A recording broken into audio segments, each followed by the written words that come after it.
Hey guys, Papa D here with Papa D's Range Time, coming to you from South Louisiana. I've created a little brass room in the barn. I took and have this room. Wasn't using it for much anyway, but since the cutting of the brass and trying to process the brass portion of this is so nasty, I didn't want it anywhere close to the house. So this is where it all starts, taking these 223 blanks, and that's just a rose petal crimp on the end, 223. They have a primer in them, so these are live rounds, and they have 5.5 grains of powder in them. I don't know what type of powder it is. Uh, at this point, I'm not planning on reusing it. It does kind of look like what I'm using, but hopefully I can take and find out. All of the head stamps on these are Lake City 05. I've got these. I bought these things bulk at an auction. Really didn't know what I was getting, and they're really good noise makers. But I'm finding that reusing the primer, cutting brass off to make a finished product of 300 Blackout, to me is a whole lot better. I do have a Harbor Master chop saw. This works really well.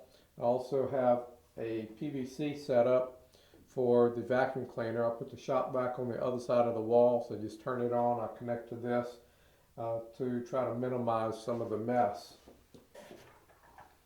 As far as what I'm cutting off, all of this is brass, and brass does have value.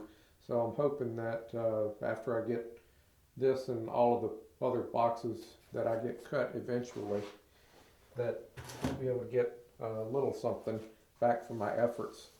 Now, along the with the 223 the 300 Blackout, so I've got a Lyman, a small rifle, a case gauge, and I also bought the Sheridan 300 Blackout cutaway gauge.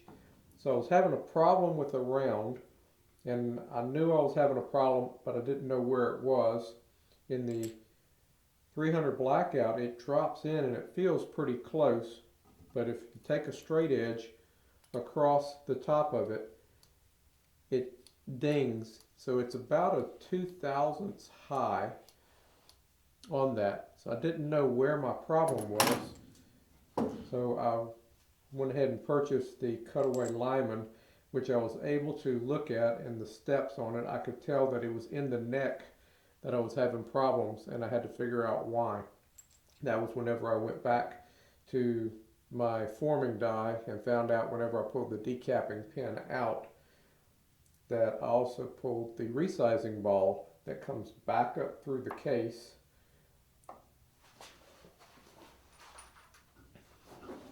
So the ball goes down in it.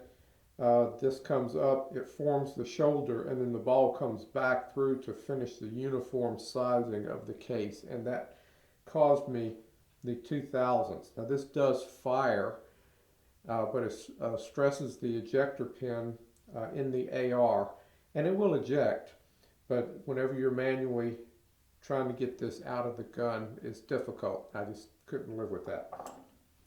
So these, again, this is just a round. So these are the ones that I just pulled the 300 bullets on, and they fit down like they're supposed to with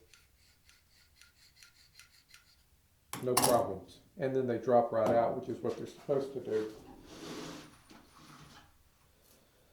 So this is my 300 rounds that I just finished pulling. I'm going to put them on the chamfer the inside. I've got a brush that'll take and go down on the inside to make sure there's no metal fragments, brass fragments in there. And then these will be reloaded, and this 300 rounds I should be able to load in about 2 hours on the Dillon 750.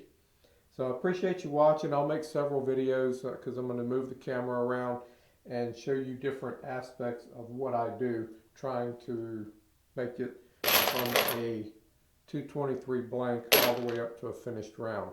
Again, guys, thank you for watching. I appreciate it. If you get anything out of this, I'd appreciate it if you like and share. And I will see you down the road on the next video.